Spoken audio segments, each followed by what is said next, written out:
Job 1. This time I will not skip between 1 to 6.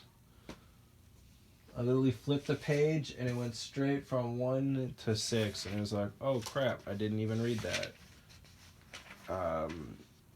I read from the ISR, the Institute for Scripture Research, because it takes a direct translation from Hebrew to English, Greek to English, and Aramaic to English. Yah is the Elohim of the heavens and the earth, the first and the last and the only, and he's extremely jealous. Oh, he's so jealous that he doesn't even want the names of idols or mighty ones to come to our lips. Excuse me. And the letter J is about 600 years old, while the son of Elohim, Yehoshua, died on a stake for the sins of all of humanity more than 2,000 years ago. In a direct translation from Hebrew to English, Yehoshua is Joshua, and I strongly believe that the son of Elohim's name, Yehoshua, means Yahweh is salvation. And there was no letter J in the Hebrew, Greek, or Aramaic text. The Hebrew, Greek, or Aramaic text, because the letter J is again just barely 600 years old, and Yah is short for Yahweh, Yahweh, Yod-He, Vav-He. There's no difference. It's like saying Dan, Daniel, Daniel with an E. What is a difference does matter is when people say that Sam, Phil, Bob, and Aaron are the same name, because no, they're not, and no one in their right mind would ever believe that. And that is an extremely good reason as to why you shouldn't attempt to believe that you can force Yahweh to do the same. My new Bible just came in. I'm so excited. It's 1.5 times bigger than the other Bible because it has a larger text, so I can read it because I'm going blind. I'm literally 28 years old and I'm going blind. Praise Yah for the eyesight I had, and praise Yah for the ears I'd had. And the ones I have, the fact that I can still see, praise Yah.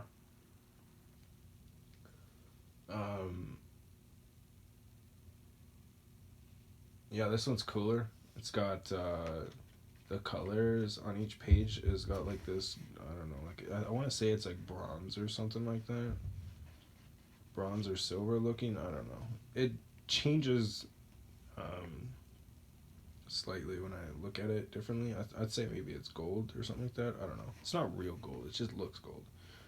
And then it's got these little page pieces that you see in dictionaries and stuff with the black half a circle on it.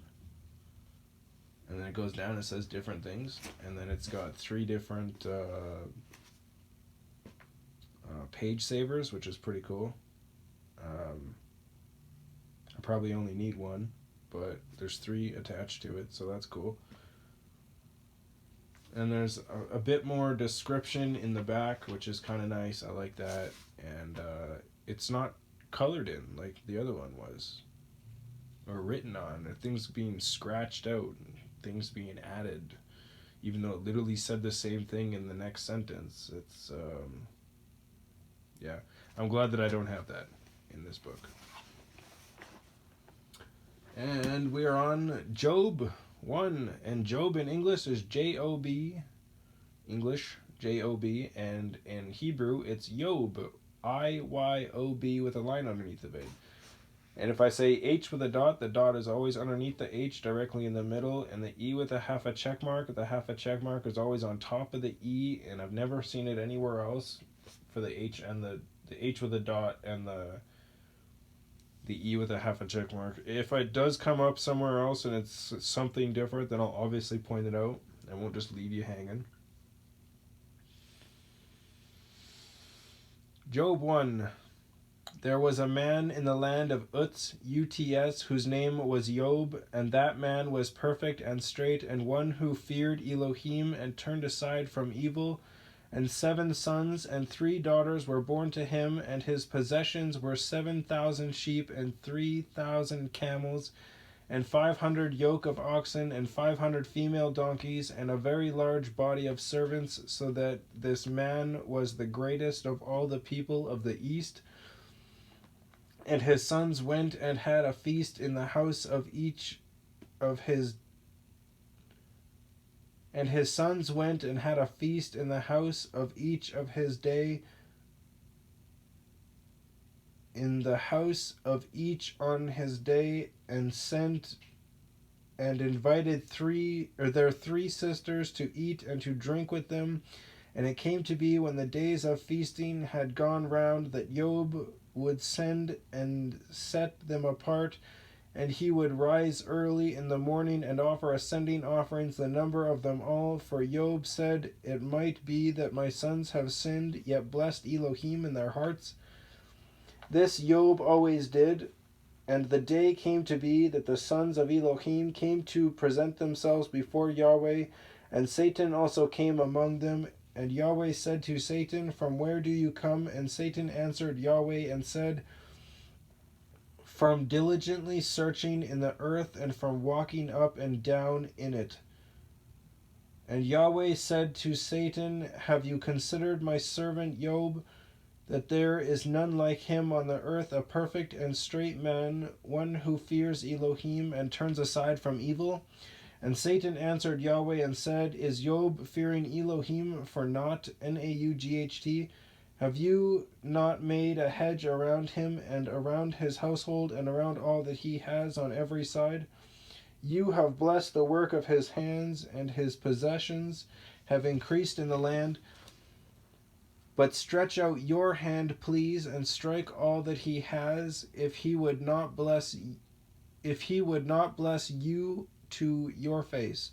And YahWeh said to Satan, See, all that he has is in your hand, only do not lay a hand on himself. And Satan went out from the presence of YahWeh, and the day came to be when his sons and daughters were eating and drinking wine in the house of their brother, the firstborn. I just want to point out that YahWeh literally just commanded Satan to do something, and he did it. And when YahWeh demanded to know where he had been, he had said it. Because he is underneath YahWeh. They are not equal. He is just a fallen angel. YahWeh created him. He could just puff and he's gone.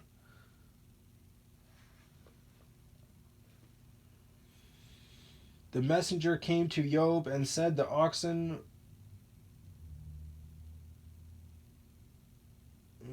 hold on. And the day came to be when his sons and daughters were eating and drinking wine in the house of their brother the firstborn, and a messenger came to Job and said, The oxen were plowing and the donkeys feeding alongside them, when Sheba, S-H-E-B with a line underneath of it, A, fell upon them and took them away, and they struck the servants with the edge of the sword, and I alone have escaped to inform you.